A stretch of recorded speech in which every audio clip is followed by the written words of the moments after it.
More and more voices in the aid field are raising concerns about what's happening in Yemen at the moment. Not just the war, which has divided the country since 2014, but the very real risk now of widespread famine. Imran Madden is the UK Director of Islamic Relief. He was last in Yemen in December. Good morning. Good morning. We should probably say a word or two about the war, because presumably it's the war that's causing the possibility of famine.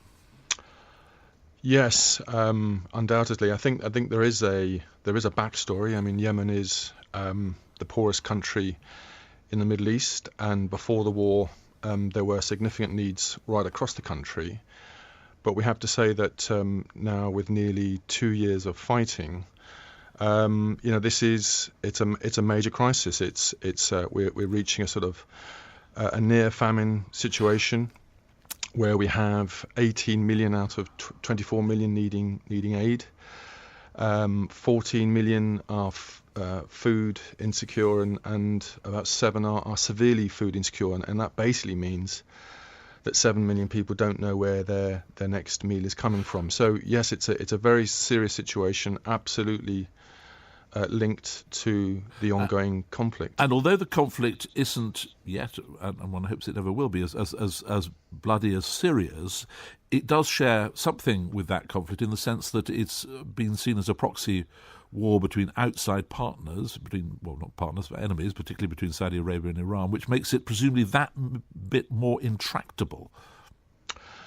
Well, I think the way that we are approaching it is emphasising that peace. I mean, for a humanitarian aid organisation, the most sort of conducive environment for us is peacetime. Yeah. We are specialists in getting reach within conflict zones. We are very good at negotiating access and that sort of thing. But if we had a peace settlement tomorrow, the picture changes dramatically. Food can enter the country to levels that would allow those people to receive essential food.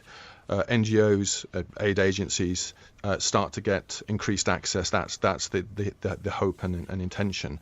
And undoubtedly, if there is a continued regional presence, if the coalition see that there's a coalition. Yeah, I mean, it's the Saudi-led coalition, and I think there's perhaps been an over-reliance on a hard military solution to the conflict. And what we're saying is, those same powers have, they have a lot of influence, and they have a greater role to play, we believe, in bringing peace to the region. And I'm sure these discussions are ongoing. So we appeal to the regional powers, but also to our own government to put a greater effort behind a peace settlement, because if we don't have it immediately, we are going to slide into famine. Just to be clear about the practical difficulties, is it the blockade of the coast which is stopping food getting in, and partly the difficulty of moving around the country even if you do get stuff in?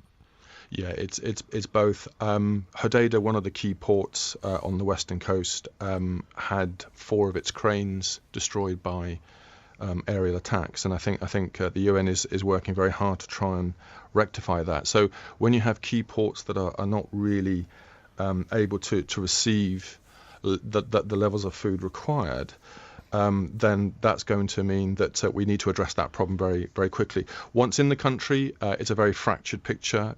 You have a number of security checks and roadblocks, different groups holding different areas, and it does mean that simply moving the food around the country becomes that much more difficult. I mean, it takes time to negotiate access. You have to get sign-off from a couple of ministries, and there is a sort of a major logistical challenge. But having said that, aid agencies like Islamic Relief, Oxfam and others are working very hard to try and make sure that the food that is in the country is getting to those that most need it. You presumably have to negotiate with both sides, don't you, if you want to get the aid to everyone who needs it?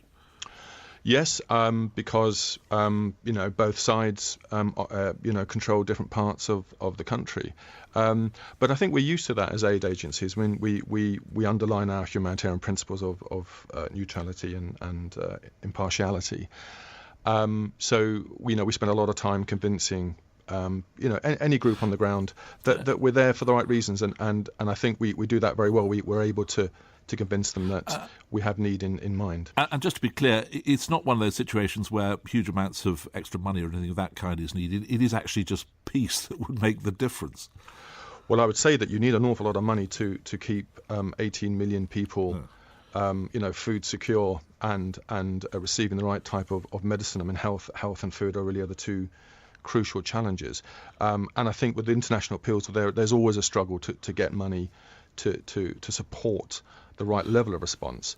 But as I underlined, unless we have a peace settlement, unless we have the most conducive environment for aid agencies to work in, unless we have that, we're always going to face the challenge that even when you have the food, sometimes we can't get it to the right areas. Imran Madden, thank you very much indeed for joining us this morning.